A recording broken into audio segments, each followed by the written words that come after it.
Isaías 6:8. Hoje é o quinto dia de milagres. Aleluia. Fala de novo, que Glória a Deus. Não estava ligado. Hoje é o quinto dia de Deus fazer milagres na sua vida, na sua casa, na sua família, no seu trabalho, nos seus negócios, em tudo que você fez. Glória a Deus.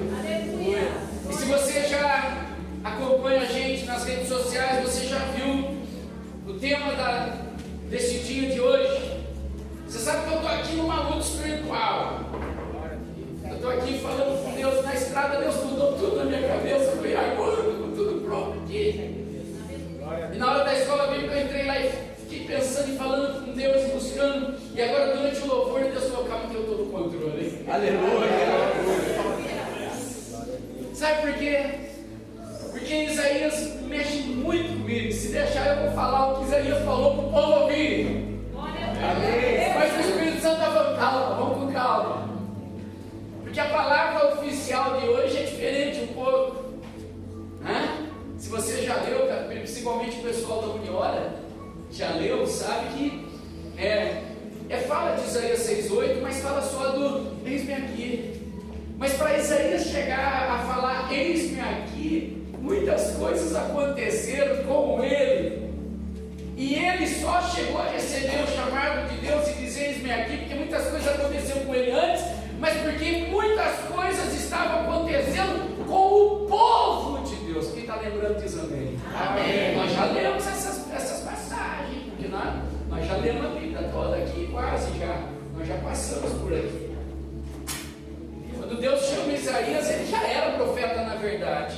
Alguns dizem que ele passou a ser profeta a partir desse chamado, mas não, ele já era profeta ele já estava falando de Deus, ele já trazia revelação, mas naquele momento ele foi curado, ele foi liberto, ele foi purificado com as brasas do altar, diz a palavra. E aí ele começou a profetizar ainda mais forte, com maior autoridade ainda, e dizendo para o povo, arrependa-se, porque vocês vão se tornar escravos. Arrependam-se, porque os inimigos vão derrotar vocês. Sai do pecado, porque o inimigo vai derrotar vocês. A ira de Deus vai se manifestar, o castigo virá, mas depois Deus vai livrar e vai resgatar. Hoje em dia parece que é muito difícil pregar sobre isso. É difícil, parece que eu estava até falando para a pastora, ela nem sabia, mas eu soltei só uma frase, é politicamente incorreto, não é? Eu estou aqui dentro do meu coração segurando, só esperando o Espírito Santo. Então nós vamos começar lendo Isaías 6, do 1 ao 8. Acompanhe comigo Isaías capítulo 6, do 1 ao 8. Depois nós vamos ver o que Deus vai fazer. Eu vou tentar mesclar a palavra oficial de hoje, dos 40 dias de milagres, com aquilo que Deus trouxe no meu coração quando eu vi esse quinto dia útil, olha. Quinto dia de milagres. Útil, né? Que para nós tem utilidade só na presença de Deus. Amém. Todos encontraram Isaías 6? Amém. No ano em que o rei Uzias morreu, eu vi o Senhor assentado num trono. Já vou chamando a sua atenção. Quem tinha morrido? O rei Uzias, um dos melhores reis de Israel. Eu vi o Senhor assentado num trono alto e exaltado, e a aba de suas vestes enchia o templo. Acima dele estavam serafins, cada um deles tinha 6 asas, com 2 cobriam o rosto, com 2 cobriam os pés, e com 2 voavam. E proclamavam uns aos outros: Santo, Santo, Santo, Santo é o Senhor dos exércitos, a terra inteira está cheia da sua glória. Ao som das suas vozes, os batentes das portas tremeram, e o templo ficou cheio de fumaça. Então gritei: ai de mim, estou perdido! Pois sou um homem de lábios impuros e vivo no meio de um povo de lábios impuros. Os meus olhos viram o Rei, o Senhor dos exércitos. Logo, um dos serafins voou até mim, trazendo uma brasa viva que havia tirado do altar com uma tenaz.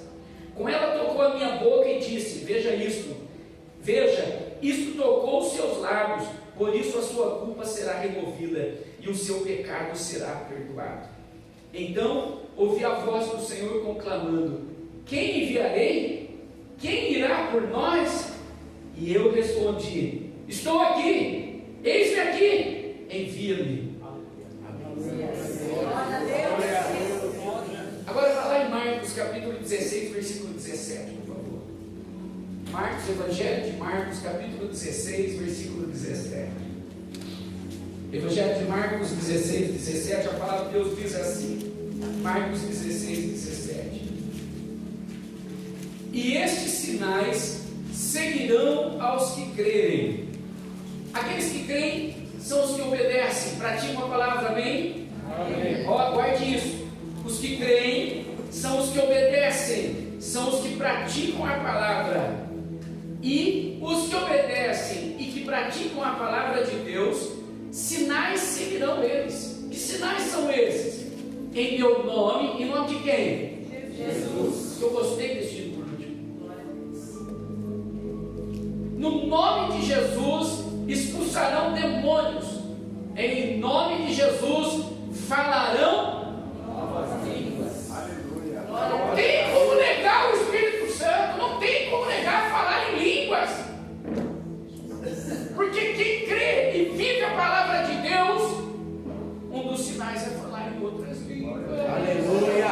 Tem gente se escandalizando porque a gente pula, porque fala em língua, dança na presença de Deus. Eu nasci para adorar Ele, vou continuar falando em língua, porque esse é o sinal que segue aquele que crê, aquele que obedece, aquele que vive verdadeiramente a palavra de Deus. Você pode se assentar, por favor. Então, olha aqui. Feche os seus olhos. Feche os seus olhos. Aleluia. Peça a Deus para revelar a nós agora a palavra dele. Pai, em nome de Jesus agora, Deus. Ó Santo Espírito de Deus, nós nos colocamos de joelhos agora e pedimos que o Teu Espírito Santo seja derramado sobre nós, sobre cada um de nós que aqui estão e os que estão nos assistindo pela internet, meu Pai. Ó Deus, nós somos totalmente dependentes de Ti. Não por mim, porque eu nada sei, nada sou, mas o Teu Espírito Santo pode falar a cada uma começar de mim. Revela-te a nós agora, Pai. Cumpre o Teu propósito. Ah, Senhor, que nós possamos falar segundo a Tua parte, da Tua vontade agora. Que eu diminua, o Teu nome seja exaltado e que todo o inferno estremeça agora, porque o nome de Jesus é clamado neste lugar, o nome de Jesus é declarado neste lugar. Nós formamos o altar da família e declaramos todas as famílias debaixo do sangue de Jesus. Fala conosco, Pai, em nome de Jesus. Amém. Amém. Amém. Queridos, eu achei maravilhosa a palavra de hoje, do quinto dia de milagres. E nesse quinto dia da nossa jornada de 40 dias de milagres, hoje é dia de celebrar e de falar sobre a disponibilidade para o trabalho no reino de Deus, porque esse ano é o ano de venha no teu reino. E não adianta ficar clamando venha o teu reino, mas não vive como cidadão do reino. O reino não vai se manifestar. E hoje é expectativa de sinais maravilhosos que nos seguirão. Mas os sinais só seguem aqueles que creem. Não tem como falar que crê, mas não obedece. Não tem como falar que crê, mas não vive a palavra. Não tem como falar que crê e querer os milagres se não serve ao Senhor.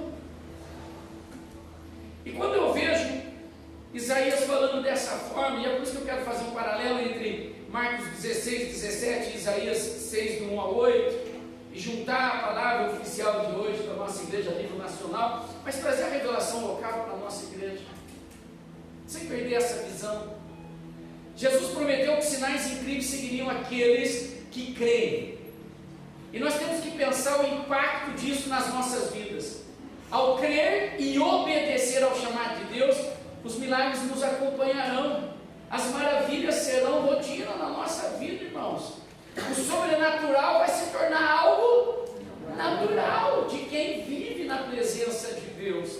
Cada passo de fé que nós damos abrirá portas para o sobrenatural. Quanto mais você se entrega na fé em Jesus Cristo, quanto mais você se entrega na fé na dependência a Deus, mais portas maravilhosas, sobrenaturais vão se abrindo na sua vida. Eu fico maravilhado com o cuidado de Deus comigo e com a minha esposa, com a nossa família, com as nossas vidas e com esta igreja. Mas eu vou falar do meu pessoal.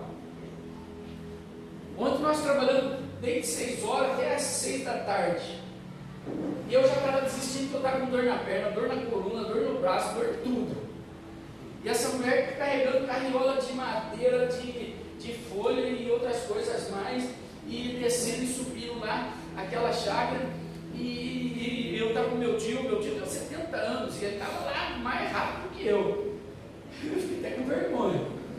E aí eu falei assim, chega, né, já deu, nós arrumamos um fundo lá, pensando já nas árvores e tal, para tentar barrar, já que a gente não consegue construir o muro por enquanto, tem a tela, mas aí a gente colocou algumas coisas, enfim. Aí eu falei, já deu, né, amor? Ela falou, não, nós precisamos tirar aquilo, aquele outro. Mário do céu! Você conhece essa história? Eu olhei para ela e falei, filha do céu, não estou aguentando. Ela falou, eu também não, mas Jesus vai dar força. Aleluia! Desci, terminamos o fundo, desci com o tio. Eu descia com a carriola assim, que a perna fazia assim. Eu falei, amor do céu, olha minhas pernas. Ela falou, vai com fé. Você tem mais fé que eu, minha filha, que eu estou vendo minha perna tremer, você está com eu com fé. Resumindo a história, limpamos, terminamos, 6 horas, foi começar a ficar feliz. Ela, agora eu estou. Ela falou, desse jeito. Conseguimos colocar tudo lá para fora, o caminhão da prefeitura para levar embora, mudou um pouco já, né? Já melhorou bastante coisa lá. Estava aquela sequidão, mas no meio da tarde, quem viu aí também, parecia um tornado. Eu falei, o mundo está acabando, larga de trabalhar, minha filha. Jesus está voltando, vamos ficar aqui já de braço aberto esperando. Mas não acabou, eu tive que acabar de fazer cerveja. Acabou, fui eu. Glória.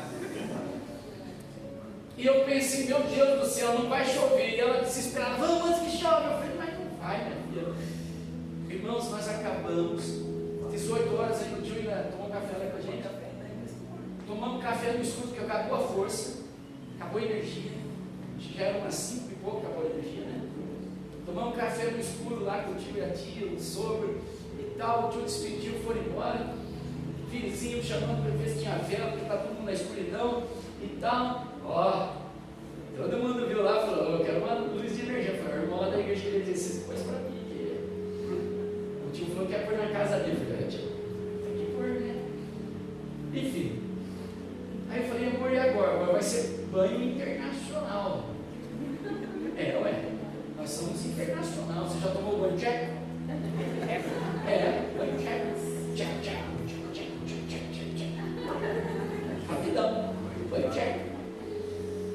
E aí eu falei, amor, eu vou esperar mais um pouco, porque o tio falou assim, ó, eu vou tomar banho, mas só se não chegar até meia-noite. E se chegar meia-noite, eu tomo banho meia-noite no chuveiro.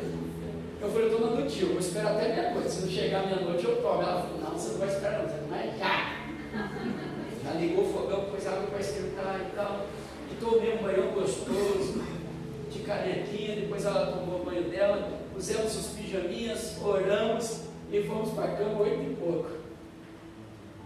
Quando foi lá para as 10, a força voltou, mas nós já estava babando.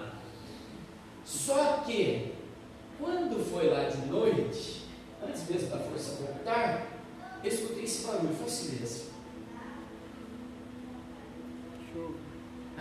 Chuva. Chuva. Você imagina eu olhar para essa mulher e falar, chovendo.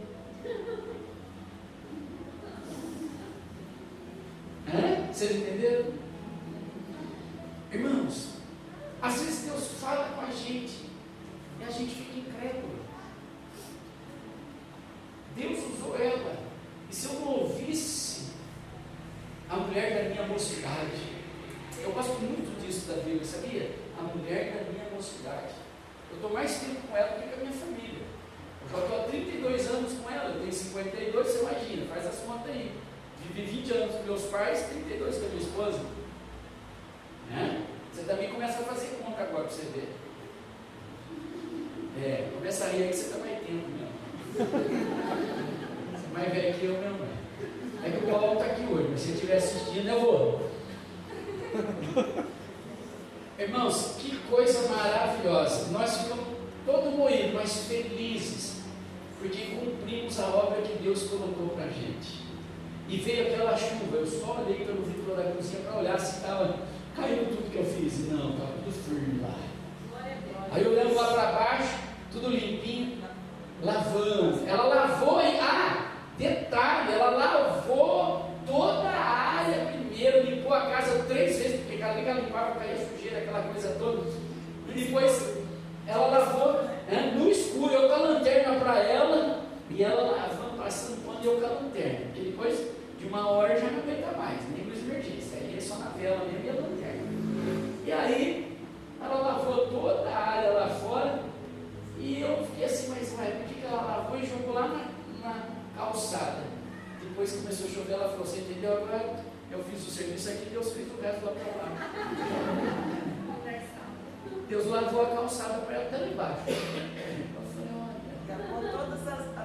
E agou toda a verdura que ela plantou, agou as plantas e tudo mais. E acabou o coração do meu sogro que vive falando para a gente, tem que aguar, senão não dá fruto, tem que aguar, senão não dá fruto. Acabou o coração. Olha lá. O abacate está cheio de flores, a laranjeira cheia de flores. O abacate está florido, que é uma coisa. Se der, eu vou vender para vocês. Vou virar abacateiro.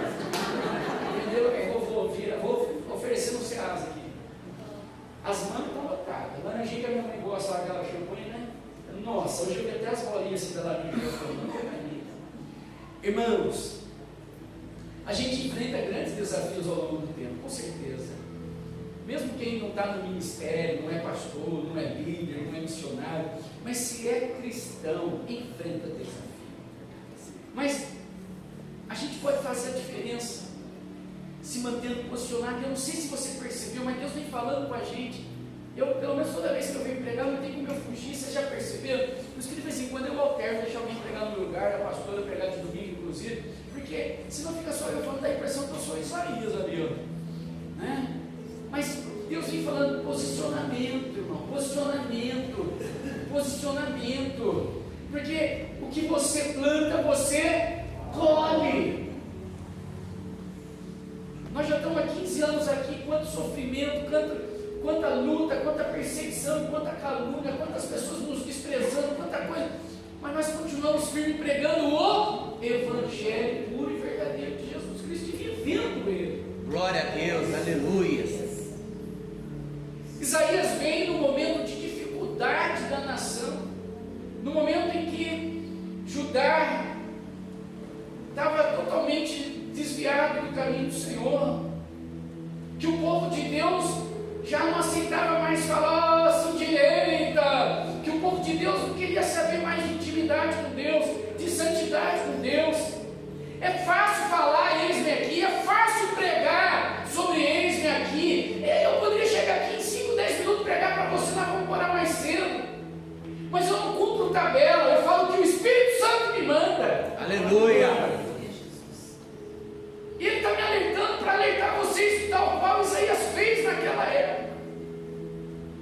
Os anos passaram, milhares de anos depois, e parece que hoje nós vivemos igualzinho àquela época. Nós queremos pregar o Evangelho, nós queremos anunciar o Evangelho, nós queremos ganhar almas para Jesus, sim ou não? Amém. A gente quer pregar para as pessoas, arrependa-se do teu pecado, sim ou não? Não é isso? Não é esse o nosso chamado? Mas você vai ver que antes de você falar isso, você tem que primeiro se arrepender. Você tem que primeiro se acertar com Deus. Você tem que primeiro acreditar e crer, ter certeza que haverá um juízo final.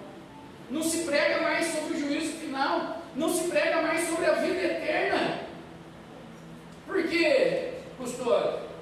E dá a impressão que não é politicamente correto, senão vai desagradar algumas pessoas, a gente vai acabar perdendo irmão, né?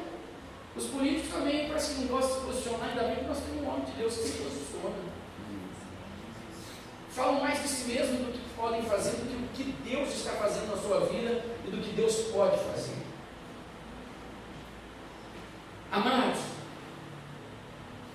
a verdadeira expansão expansão do reino de Deus não depende de quantidade de pessoas, mas da disposição e voluntariedade de cada um de nós. Quando respondemos como o profeta Isaías, dizendo: eis-me aqui, envia-me a mim, abrimos portas para que Deus opere maravilhas através de nós. Nós começamos a falar com autoridade.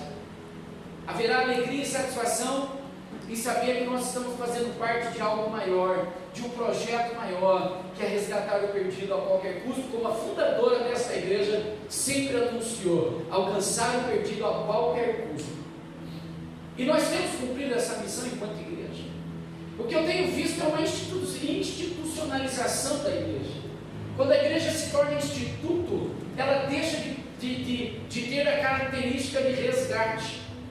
Quando a IME fundou a Igreja do Evangelho Quadrangular, ela não pensava numa instituição, ela pensava no reino de Deus. Ela pensava numa obra que ia avançar, independente do custo, independente do sofrimento, independente de tempo que tinha que se dispor, mas ia avançar para alcançar aqueles que ainda não tinham Jesus como Senhor e Salvador. E nós não podemos perder a essência. Hoje nós temos a oportunidade de nos voluntariarmos para o chamado divino, porque o reino de Deus é justiça, é amor, mas é justiça também. E ele disse que se nós buscarmos o reino dele em primeiro lugar e a sua justiça, você lembra disso? Amém. Lembra desse versículo? Buscar primeiro E a sua justiça. Tem gente que só quer buscar o reino, mas a justiça deixa para lá. Está acompanhando o raciocínio? Amém. A gente quer o reino, vem o teu reino, mas me abençoa, me dá milagre, me faz rico, me prospera, me faz conhecido na cidade, me faz conhecido. Você vai ficar conhecido na cidade o dia que você viver a palavra de Deus verdadeiramente, porque as pessoas verão Jesus em você, as pessoas verão os milagres através da sua vida, as pessoas verão transformação de vida em você e na sua vida, na sua família, na sua casa. Então eles vão começar a dizer: ei, aquele homem, aquela mulher é um servo de Deus, porque tudo que ele faz, fala, vive, é Deus purinho. Amém.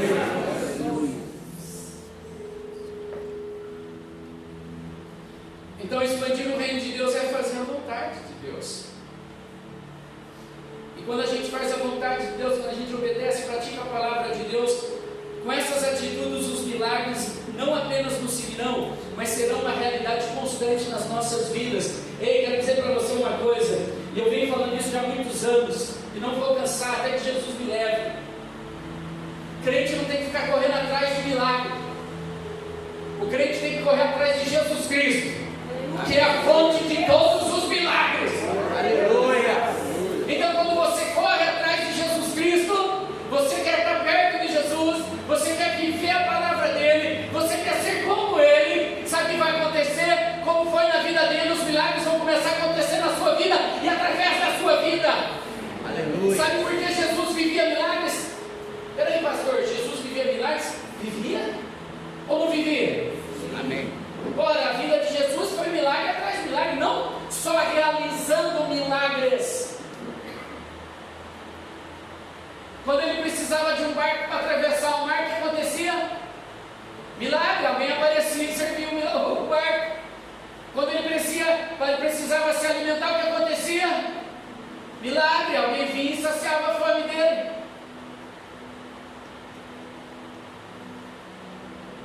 Quando ele estava naquela cruz, e findando a sua vida aqui nesta terra e morrendo, ele disse: Pai, nas tuas mãos entrego o meu. E o que aconteceu logo depois que ele morreu? Mas antes do milagre da ressurreição aconteceu outro milagre. Ele venceu o inferno, ele esmagou a cabeça do diabo, ele tomou a chave do inferno nas suas mãos, e ele tem autoridade na terra, debaixo da terra e no céu. Esse é o grande milagre. E se você vive com Jesus Cristo, você também está livre do inferno, você também está livre de toda acusação maligna, e você também vai fazer milagres, e Deus vai operar o grande milagre de ressuscitar você também. Aleluia. Vamos abraçar com alegria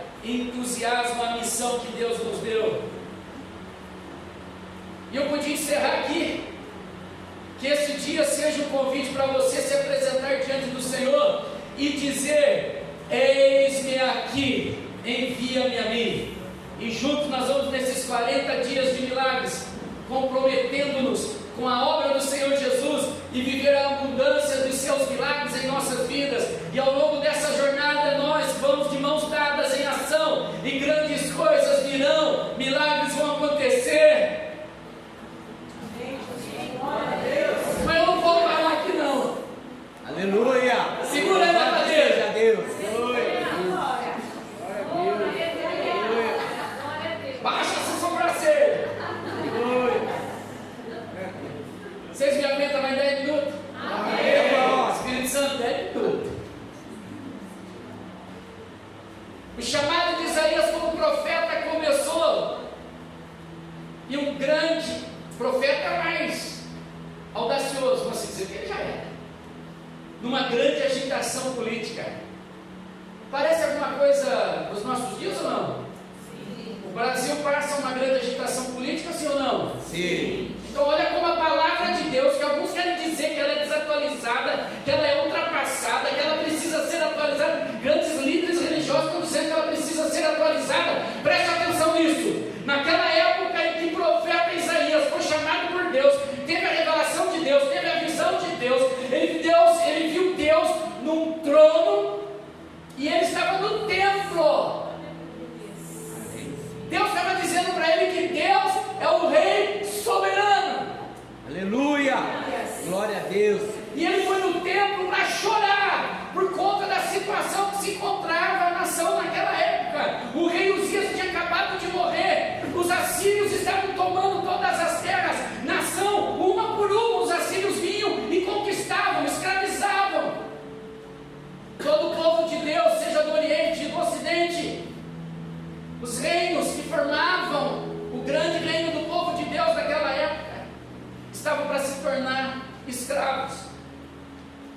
E principalmente quem foi levado logo de cara para a Babilônia foi os líderes, seus servos e todos os seus familiares. Se você estudar a Bíblia com mais a fundo, você vai entender isso. Porque se você tirar o pastor das ovelhas, as ovelhas ficam dispersas.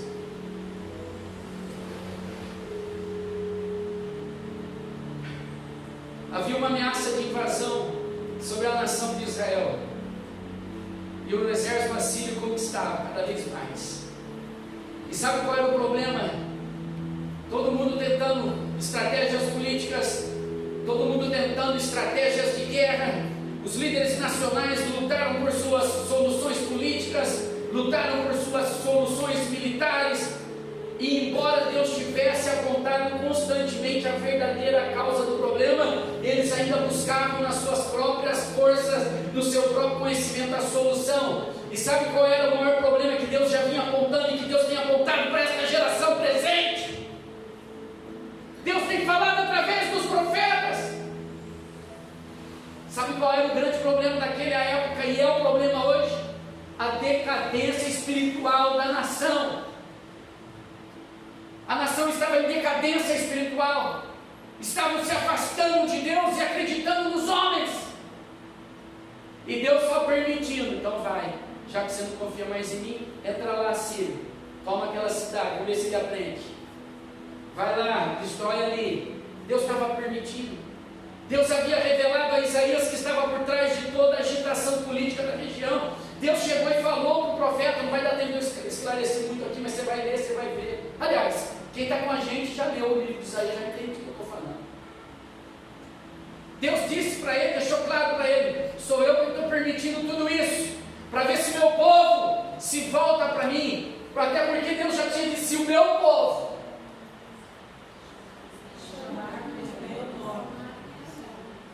Está vendo? Você não veio da escola bíblica.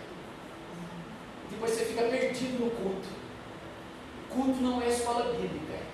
Culto é para você só ter a revelação daquilo que você conheceu na palavra de Deus, especificamente para você. Se você não vem na escola bíblica, o diabo está fazendo escola com você. Se o meu povo, que se chama, não é que chama o meu nome, que se chama pelo meu nome, eu sou sou povo de Deus. Olha só, Deus está dizendo, se o meu povo, que se chama pelo meu nome, o povo que se chama pelo nome dele, quem que é? O povo de Deus, nós, que aceitamos Jesus como Senhor e Salvador. Quem aqui é povo de Deus? Amém. Ele está dizendo, se o meu povo, que se chama pelo meu nome, se humilhar, se arrepender dos seus maus caminhos, e vier a mim, me buscar, eu olharei para o céu, e sararei a sua terra. Deus não falou, eu vou chamar os teus inimigos, e vou fazer um saquarão com eles, e vou mostrar para eles que vocês são meu povo. Foi assim que Deus falou? Não. Deus falou, se o meu povo primeiro se acertar. Está entendendo, irmão? Amém. A nossa expectativa não está em homens, está em Deus. Amém. Mas quando Deus coloca um homem, uma mulher, para representar o projeto dele nesta terra, e a gente não dá o devido valor, despreza, a gente sofre. A gente sofre. Irmãos, Deus é quem tinha convocado o exército, temido o exército assírio, para castigar a nação de Israel. E por que Deus estava decidido a trazer juízo sobre o seu próprio povo? Você já se perguntou isso? Por que Deus estava decidido a trazer juízo sobre o seu próprio povo?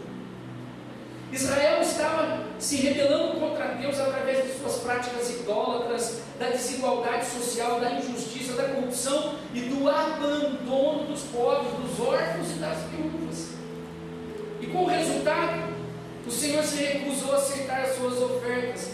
Deus nem mesmo reconheceu as suas orações. O Senhor declara assim, Isaías 1,15: quando vocês estenderem as mãos em oração, esconderei de vocês os meus olhos. Mesmo que multipliquem as suas orações, não as escutarei. As suas mãos estão cheias de sangue. A história nos diz que cada vez que Deus escondeu o seu rosto do seu povo, o que aconteceu? O juízo e o castigo certamente vieram. A ideia de que Deus julga e castiga as pessoas e as nações ha sido deixado de lado pelos pregadores modernos como se fossem ensinos heréticos. Parece que falar que Deus julga e castiga é heresia, e aquilo que é contra a palavra de Deus se torna certo e não mais heresia. Nossa época facilmente despreza a ideia do juízo divino e julga esse tema como sendo, entre aspas, como eu disse, politicamente incorreto ao apresentar um Deus cristão. O nosso Deus, uma pastora disse na DBQ e na abertura do culto, na oração, o nosso Deus ama o pecador, mas não tolera o pecado. Só que o Deus que os cristãos estão pregando nesses últimos dias é um Deus tolerante, chega a ser aquele avôzão, sabe? Aquele avôzão legal, faz vista grossa. Não, Deus não passa a mão em ninguém, Deus não paga a conta de ninguém, Deus faz justiça. Amém, Senhor. Irmãos, o problema com os cristãos de hoje em dia está na forma como lemos a Bíblia. Nós nos encantamos, ou nos encanta escolher apenas as partes que nos agradam e deixar o restante da verdade para trás. E através dessas porções da Escritura que nós escolhemos, que nos agrada, pintamos uma caricatura de Deus que está mais de acordo com o que gostamos do que com a Bíblia verdadeiramente fala. Oferecemos um Deus que nunca fica irado, nem se ofende. Um Deus que está sempre preocupado com o nosso bem-estar, que respeita os nossos direitos morais e direitos políticos. Esse Deus que nunca nos castigará, mas sempre nos perdoará. É assim, não é? Fala, igreja. Sim. Tá bom, senão vai achar que eu estou aqui. Às vezes nós vemos que hoje em dia o Deus que é pregado suas mãos, mas não nos fará responsáveis por nada. Não, a responsabilidade vem, porque senão ele seria mentiroso. Ele falou o quê? O que o homem planta, colhe. Não tem como plantar limão e depois, quando o pé crescer, colher laranja, né, sogro? Tem? Não tem. Se você plantar abacaxi, não vai querer colher chuchu, vai vir um espinhudo mesmo. Então Deus nos chama nessa noite para nós avaliarmos o que nós estamos plantando. Como nós estamos vivendo a nossa vida? Sabe o que eu falei para a pastora? Eu vim falando para a pastora já faz um tempo, mas hoje eu tornei a falar para ela. Tem algumas coisas que me frustram, sabe? Enquanto pastor, tem umas coisas no meio da igreja que me frustram. E eu fico assim, as pessoas fazem, desfazem, e depois parece que é a igreja que é culpada, é o pastor que é o culpado. O sangue de Jesus tem poder. Está na hora da gente começar a assumir nossas responsabilidades. Eu já falei de altar aqui. Eu não sou perfeito, mas eu peço a Deus todo dia que me dê forças para enfrentar todas as consequências da minha imperfeição. Eu não culpo Deus, eu culpo a igreja. Sou eu que errei.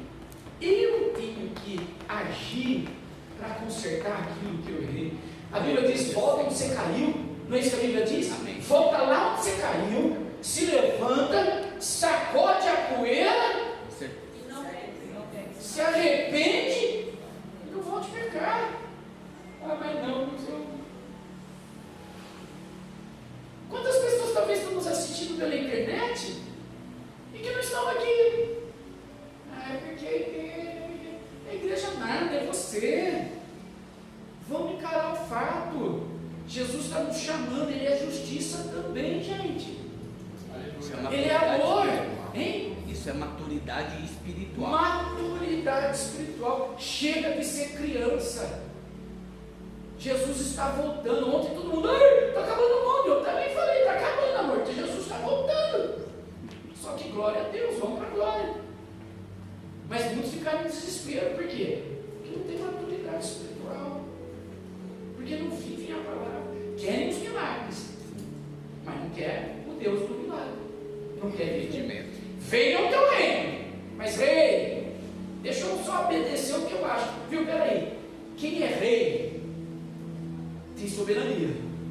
E o rei que é soberano, ele espera que os seus súditos cumpram as suas ordens. Obediência. Você diz que quer que venha o reino de Deus. Você diz que quer milagres. Só que você não vê Deus como um rei que você tem que se submeter. Que raio de certo você é? Irmãos, fica todo mundo quieto, parece que é um... Aleluia, Senhor. A verdade é que eu vim assim na estrada. Vocês viram que na escola bíblica eu fiquei lá atento. Mas o que você foi para lá? Eu falei: minha filha, Deus está... Eu não sei. Glória a Deus. A verdade é que o Deus que nós temos criado é incompatível com as realidades humanas de dor, sofrimento e morte, e muito menos com as leis divinas e universais de justiça, juízo e castigo. O Deus que os cristãos querem nesses últimos tempos não é o Deus da Bíblia. O Deus da Bíblia é um Deus que procura servos, homens e mulheres que querem servir no seu reino. Mas o Deus que os homens estão buscando é um Deus que os sirva. E não é esse Deus de Jeová, não. Assim, quando algo tão mau e perverso acontece, como foi a pandemia, como são as guerras, como são as quedas de avião, como são as doenças que estão vindo e tudo que está acontecendo no mundo afora, quando vem algo tão grande e perverso acontece no mundo, o mundo faz o quê? O mundo se confunde. O mundo fica confuso. O mundo não está confuso hoje? Sim. Os valores estão muito invertidos, o mundo está de ponta cabeça. E sabe o que é mais surpreendente? É que a igreja está tão confundida quanto o mundo. A igreja está tão confundida quanto o mundo. A igreja já não sabe mais se ela vive no mundo ou se ela vive na igreja. Ela não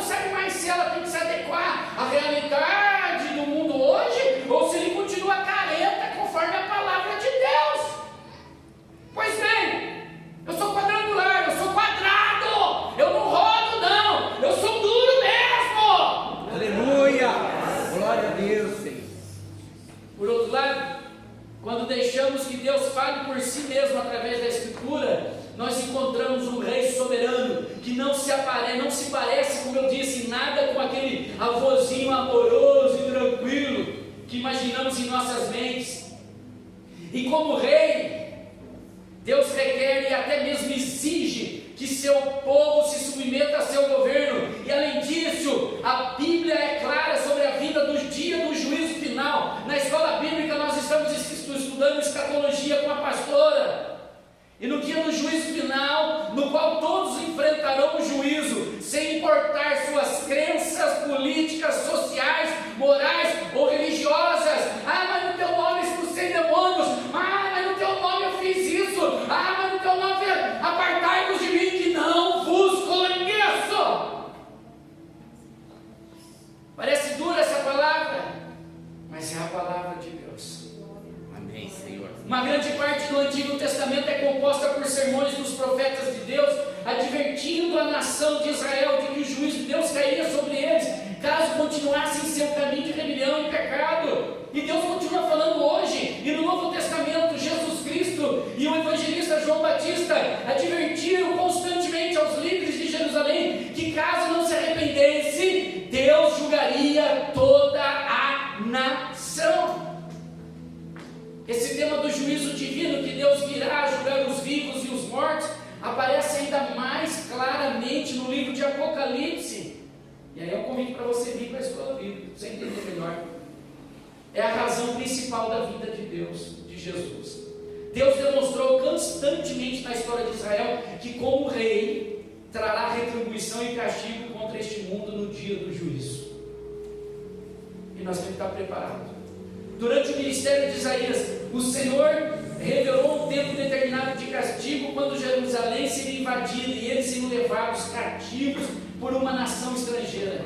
E ele disse lá em Isaías 3, do 1 ao 4: vejam, o soberano, o Senhor dos exércitos, logo irá retirar de Jerusalém e de Judá todo o seu sustento, tanto o suprimento de comida como o suprimento de água, e também o herói e o guerreiro, o juiz e o profeta, o adivinho e a autoridade, o capitão e o nobre, o conselheiro, o conhecedor de magia e o perito em maldições. Porém, preste atenção, porém jovens do governo, irresponsáveis dominarão.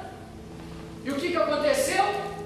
Foi morrendo os reis que faziam a vontade de Deus, foram entrando os mais jovens que já achavam que não precisava mais de Deus, porque ele era próspero, ele já sabia fazer. E o que aconteceu com a nação? Destruição. E até hoje sofrem, sempre em guerra, destruindo e sendo destruído. E não fiquem aí todos felizes achando, não, moro num país tropical, abençoado por Deus, fizeram até música. É bem assim não. Preste atenção no que está acontecendo. Não só lá em Israel, no Oriente, na Europa. A gente viu agora o nível que a coisa está na Europa. Começa a prestar atenção na América do Sul, na América Latina, o que está acontecendo, nos nossos vizinhos, o que está acontecendo. Começa a prestar atenção no que está acontecendo no Brasil. Começa a prestar atenção no que está acontecendo no meio da igreja de Cristo brasileira. Começa a prestar atenção na nossa política. Todo respeito às autoridades que nós temos que submeter, a palavra de Deus diz, aos três poderes, ao executivo, ao judiciário e ao legislativo, todo o nosso respeito. Mas agora a gente começa a ver que já é um conchavo entre os três poderes, é um interferindo no outro, a insegurança jurídica nesse país domina, e essa é a minha expressão, é a minha percepção, e eu tenho direito de falar. Irmãos, Isaías vinha alertando o povo, e Deus está alertando o povo hoje. A profecia se cumpriu em 587 a.C., quando o rei Nabucodonosor capturou Jerusalém, e aí você já sabe. E por que será que algumas pessoas têm medo de pregar uma mensagem de arrependimento, quando a Bíblia é clara a respeito do fato de que o juízo final está próximo? Isaías estava dizendo: arrependa-se, Jesus está voltando. Nós estamos dizendo hoje: arrependa-se, Jesus está voltando. Nós estamos dizendo hoje: se posicione, viva verdadeiramente uma vida de cristão, não só de rótulo, mas de prática da palavra de Deus, porque Jesus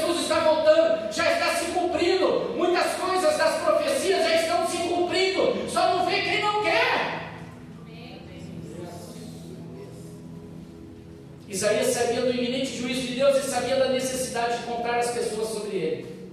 Agora começa a entrar no índio. Agora começa a dizer, ele começou a se conscientizar que ele precisava alertar as pessoas. Ele começou a se conscientizar que ele precisava falar com as pessoas do que estava acontecendo. E durante um tempo de adoração, Isaías escutou o Senhor dizendo: então ouvi a voz do Senhor conclamando: quem enviarei? Você já sabe tudo que eu já falei. Envia-me como um arauto de arrependimento. Você é capaz de dizer isso para Deus? Envia-me, Senhor, para o meu local de trabalho. Envia-me para as casas. Envia-me pelas ruas, envia para a minha família, para que eu seja alguém que vai declarar o arrependimento em nome de Jesus. Eu quero declarar esse hino. Todo mundo viu na internet um hino, uma música que está impactando o mundo. Impactou no começo, agora os crentes já acostumou. Jesus, quero declarar o teu nome. Tudo que os americanos cantam, o brasileiro traduz, faz sucesso por baixo. Aí querem trazer o reavivamento dos americanos. Quem está precisando de reavivamento somos nós. Somos nós. Há quanto tempo os brasileiros não elaboram uma canção genuinamente nossa? Tem alguns que fazem, não vou generalizar. Mas a maioria é produção livre de canções americanas. Daí a nossa professora de inglês, estou mentindo? A maioria. Está na hora de você começar a cantar em línguas. Amém, Senhor. Aleluia. Deus que crê, os sinais o seguirão. Amém. Você na hora do louvor, você nem lembrar mais da letra e começar a ralabaxê, raie cantalamare, andaie, alama, recaçoe, nala. Porque quem crê, os sinais vão estar intrínsecos na sua vida, vão estar fervendo em você, querendo explodir, para as pessoas saberem que você é de Deus. Só que antes de irmos por aí, julgando e chamando o mundo a arrepender-se de seus pecados, nós temos que lembrar que a ira e as advertências de Deus foram primeiro dirigidas ao seu próprio povo. Deus naquele momento não estava julgando os assírios ou os babilônicos pelas suas más ações, Ele estava chamando o seu próprio povo para arrepender-se de seus atos. Deus não está chamando o partido A, B, C ou D, autoridade A, B, C ou D, para se arrepender porque eles estão fazendo com o povo. Deus está chamando o povo dele para se posicionar. Quando o povo de Deus se posiciona, Deus muda tudo à sua volta, porque os sinais seguirão aos que crerem. As pessoas querem mudar primeiro para vir um sinal. Não, mude você primeiro para que os sinais se manifestem na sua vida, para que os milagres se manifestem. O que mais preocupava a Deus era o seu próprio povo. E em meio a esse tempo tão tenebroso na terra, de que maneira devemos responder como povo de Deus? Nós podemos responder, eu já estou encerrando, fique tranquilo. Pedi 10 minutos, mas já foi 15. Nós podemos responder como fez Isaías diante de Deus no capítulo 6. Diga assim comigo: primeiro, reconhecer que Deus é soberano. Que Deus é soberano. Se você quer ser como Isaías, comece a reconhecer que Deus é rei dos reis. O reino dele vem, mas o rei vem junto. Venha o teu reino, mas o rei fique para lá, que quem vai governar sou eu. Não, venha o teu reino e eu me submeto à soberania do rei Jesus, de Deus. Amém? Amém. Amém? O mundo pode estar experimentando acontecimentos sem precedentes, mas não surpreende a Deus. Em meio à agitação política que Israel enfrentava, Deus estava sentado no seu trono e Isaías escreveu isso. Deus estava ali, só vendo. Fica tranquilo. É por isso que eu gosto de falar, e quem me conhece sabe, eu sempre falo o quê? Deus está no controle. Nada foge do controle, ele foge do nosso, ele não. Dessa mesma maneira, apesar dos acontecimentos terríveis na terra, Deus está sentado no seu trono. Esses acontecimentos são grandes lembretes para nós, que nós não somos Deus, mas Ele é o Senhor, Ele é Deus, Ele é Rei. Hoje tem pessoas que querem tomar o lugar de Deus. Nós não somos dono do mundo, Deus o é. O universo não gira ao nosso redor, mas existe porque Deus, é para Ele. Em meio a todos esses terríveis acontecimentos, nós devemos reconhecer que Deus está em seu trono e nos livra da preocupação e nos permite adorar. Aleluia! No meio da tempestade, adore. No meio da dificuldade, adore. No meio do desespero, reconheça a Deus como Senhor e você vai ser acalmado. Diga-se comigo. 2. Admita seus pecados. E se arrependa. A primeira coisa que Isaías percebeu quando encontrou-se diante da majestade de Deus foi a sua própria impureza. Ele disse: ai de mim! E quando a gente reconhece que nós somos de lábios impuros, Deus manda brasas do altar, purifica os nossos lábios. E quando você fala, parece que você vai falar a mesma coisa que você já falou lá atrás, vai dar outro efeito. Sabe por quê? Porque agora você está purificado. Aleluia. Você pode beber a mesma água, só que se ela estiver impura vai fazer mal. Mas se ela, depois que ela passar por um tratamento, você vai beber a mesma água, só que agora ela foi purificada, ela te fará bem. Amém, Senhor. Deus está purificando muitas pessoas hoje aqui. Louvado seja Deus. Deus está colocando brasas nas bocas das pessoas hoje aqui. Você vai abrir a sua boca só para edificar e não mais para destruir. Você vai abrir a sua boca para trazer conforto e não mais para mandar para longe. Você vai abrir a sua boca para glorificar o nome do Senhor e não para exaltar a si mesmo. Você vai abrir a boca para falar em línguas e confundir o diabo e não você ser confundido. Você vai receber fogo dos céus agora. Aonde você estiver, a tua família onde estiver agora, vai começar a receber fogo dos céus. Porque assim como foi com Isaías, será conosco também. Nós seremos os atalaias desta última hora. Nós seremos a geração que vai falar sem medo: arrependa-te, porque é chegado o reino de Deus. Aleluia. A cura da terra dependia da disposição do povo de Deus em se humilhar, orar e afastar-se de seus maus caminhos, como está em 2 Crônicas 7,14. Às vezes, como eu comecei a dizer e vou encerrar falando, às vezes o maior obstáculo para o reino de Deus é a igreja institucional. Talvez seja a hora de, como igreja institucional, reconhecermos e nos arrependermos de nossos pecados. Pregamos um Deus que é inconsistente com as Escrituras. Tornamos muitas vezes a lealdade política mais importante que a unidade da igreja. Criamos desculpas para não ajudarmos as vítimas da injustiça, julgando-as como criminosos.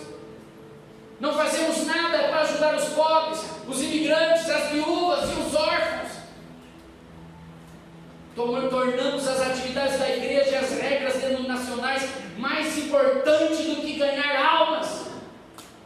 Muito pior, nos recusamos a alertar o mundo do iminente juízo de Deus, para que ninguém veja a necessidade de se arrepender, porque eu quero ficar amigo dele. Se eu falar com ele que ele tem que se arrepender, ele vai cortar a amizade. Eu prefiro perder a amizade e vai encontrar com ele no céu. Aleluia. Diga comigo. 3. E último. Fala, pastor, é o último. Pode falar. Fala, pastor, é o último. Está certo, é o último. Diga assim comigo. Pedir para ser enviado em uma missão. Preste atenção. Em um momento como esse que nós estamos vivendo na face da terra, haverá muitas oportunidades para servir a Deus. Como Isaías orou: estou aqui, envia-me. Algumas razões pelas quais Deus castigou Israel foi porque descuidaram de seu dever de servir e proteger os mais vulneráveis da sociedade. Eu fui policial militar, pelo menos fiz escola, não cheguei a sair na rua, foi onde eu conheci a pastora. As guardas municipais, né, Tilão? Proteger e cuidar. As polícias usam muito essa frase: proteger e cuidar. Nós somos soldados do reino de Deus e a nossa missão é proteger e cuidar de cada alma que Jesus conquistou na cruz do Calvário. Amém, Senhor. A nossa missão é salvar almas. Quando nós nos colocamos nesta missão, somos enviados por Deus. Todas as demais coisas nos serão acrescentadas, porque nós estamos buscando o reino dele em primeiro lugar. A cura vem, o milagre vem. Hoje é dia de milagres, hoje é dia do poder de Deus transformar a sua vida. Este é o momento para que o povo de Deus mostre um verdadeiro arrependimento, cuidando dos mais vulneráveis, cuidando daqueles que estão dispersos, daqueles que estão distantes. Peça a Deus para que Ele o envie em uma missão para ajudar os mais vulneráveis. Entretanto, nunca devemos duvidar do nosso primeiro chamado, que é pregar o arrependimento ao mundo, pois o dia do juízo se aproxima. Vira para a pessoa do lado e diga assim: tem milagre, mas não esquece, o dia do juízo está chegando. Amém? Amém. Então vamos pedir ao Senhor que Ele envie a cada um de nós uma missão para levar alguém ao Senhor hoje. Amém. Senhor, eis-me aqui, envia-me a mim. Amém. E então, se coloque em pé. Por favor, louvor. E então, preste atenção aqui em mim. Dá uma espreguiçada aí.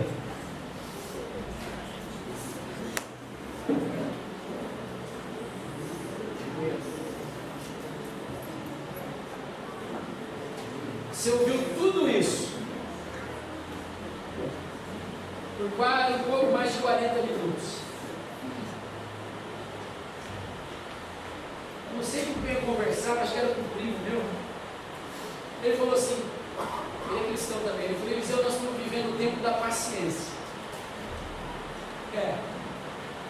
Ele foi cortar cabelo, o barbeiro falou assim para ele: se você tiver paciência e esperar uns 40 minutos, eu não corto seu cabelo, senão não tem jeito de cortar hoje. Ele foi lavar o carro, o cara do lava já falou assim: Josias, é o seu caso. Ele falou assim: se você esperar umas 2, 3 horas, talvez dê para lavar o seu carro ainda hoje. Se você não tiver paciência, vai dar para lavar hoje. Você vai no mercado, você tem que ter paciência, porque as filas, apesar de todo mundo reclamar do preço, todo mundo reclamar que está sem dinheiro, todo mundo reclamar que é isso e aquilo, mas você vai no mercado, você tem que ter paciência, porque as filas são quilométricas. Aí você vem para a igreja, o culto começa às 6h30, o Espírito Santo só fala assim para você: tenha paciência, no máximo 2 horas você vai embora, cheio do poder de Deus, de bênção, de milagre, mas a pessoa fica desesperada que esse pastor não para de falar. Falando o quê? A palavra. Por falta de paciência, muitos estão perdendo a salvação. Não tem paciência para ouvir 45 minutos, 40, 45 minutos da palavra de Deus, que vai salvar a tua vida, vai salvar a vida da tua família. Mas tem paciência de passar horas e horas no churrasco, falando borracha, passar dias passeando, viajando, baixo de chuva, correndo risco nas estradas. O juízo está próximo. O juízo está próximo.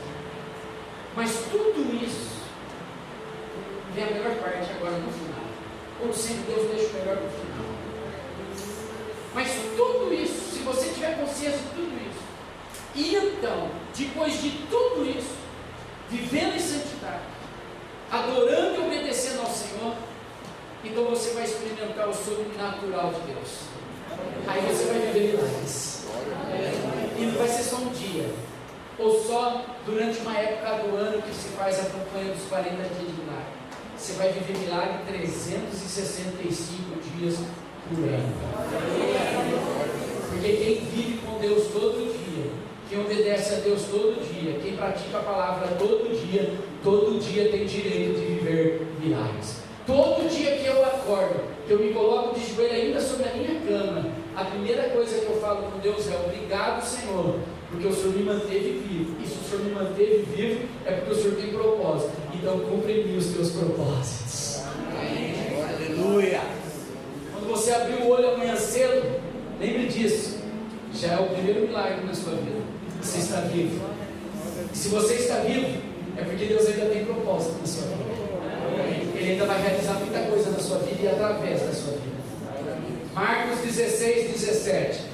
E estes sinais seguirão aos que crerem, que obedecerem, que praticarem. Então agora, Lídia, coloca a câmera aqui em cima, que eu vou encerrar o culto.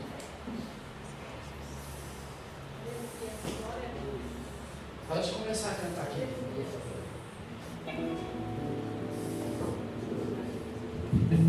Ah, minha musiquinha acabou, eu nem percebi, hein? O Zé repetiu.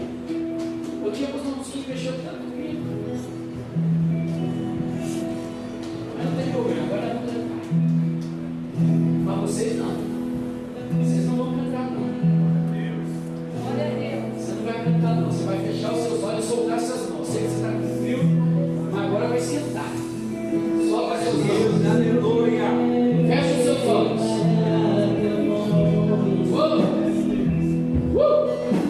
Sobre toda minha Eis-me aqui. Eu estou aqui. pois sei que existe paz. Jesus fez a mesma coisa. O Pai disse: quem irá por nós? A quem nós enviaremos? E Jesus disse: envia-me a mim. Jesus, eu quero Pastor, eu vim aqui para receber milagre. Pastor, eu vim aqui para pedir milagre. que Deus nos Você não precisa só de um milagre. Você não precisa de uma resposta só hoje. Você precisa da resposta para a sua vida. Você precisa de milagres para a sua vida. E Jesus está te perguntando: eu posso contar com você? Eu posso contar com você com os meus projetos para a minha igreja nessa terra? Eu posso contar com você para realizar transformação de vidas? A quem Pai, o Filho e o Espírito Santo estão perguntando: a quem nós enviaremos nesta terra? Quem irá por nós declarar que é o tempo do arrependimento? Então os milagres virão. Não virão só para a igreja quadrangular do Planalto, não virá só para a tua casa, mas virá para a cidade de Paulínia, virá para o estado de São Paulo, virá para o Brasil e o mundo, porque a igreja vai se posicionar, os cristãos vão se posicionar e vão pregar o arrependimento, vão pregar o juízo de Deus, vão pregar o amor, mas dizer é preciso se arrepender. Quem vai assumir essa missão? Quem vai aceitar esse chamado? Oh, grita tua boca e declara: Jesus, que inferno estremece. Oh, Ele está chamando. Já tem algumas pessoas que já estão aceitando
convites. E aí eu encerro. Se você está aqui ou está nos assistindo pela internet, Deus está fazendo como fez na época de Isaías. Ele está chamando. Ele está chamando. Ele está chamando. Mas o caminho está cheio. Só os instrumentos. Ele está chamando. Ele está chamando. E Ele está dizendo: tem alguém no nosso meio que quer entregar sua vida para Jesus Cristo e viver essa loucura do Evangelho. Porque isso é loucura para o mundo, mas para nós é salvação, é vida eterna, é poder de Deus. Tem alguém no nosso meio que quer entregar sua vida para Jesus Cristo, que ainda não entregou sua vida? Levanta a mão direita para o alto. Aí mesmo no seu lugar, você não precisa vir à frente, onde você estiver, dá um sinalzinho com a mão: eu quero aceitar Jesus, estou entregando a minha vida para Jesus. Aí na internet escreve: estou entregando a minha vida para Jesus. Tem alguém? Tem alguém? Amém. Quero fazer o segundo convite. Talvez um dia você aceitou Jesus, mas se distanciou, se afastou do Senhor, e hoje Ele está te chamando para a reconciliação. Hoje Ele está te chamando de volta, e Ele está dizendo: vem que eu vou mudar a tua vida, eu vou mudar o teu destino, eu vou mudar a tua história. Tem alguém que quer reconciliar com Jesus? Levanta a mão, dá um sinalzinho aí mesmo no seu lugar. Você quer reconciliar com Jesus? Você que está na internet, escreve aí: estou reconciliando com Jesus. E o último convite: você já aceitou Jesus, está caminhando com Jesus, mas ainda não morreu para este mundo e nasceu de novo. Jesus está te chamando para o batismo, e eu quero te dar essa oportunidade, porque no dia 22 de setembro nós vamos fazer o nosso batismo aqui na igreja durante os 40 dias de milagre. Se você quer se batizar no dia 22, levanta a mão bem alto. Aqui uma alma. Aqui. A jovem, a Carol vai se batizar. Uma alma.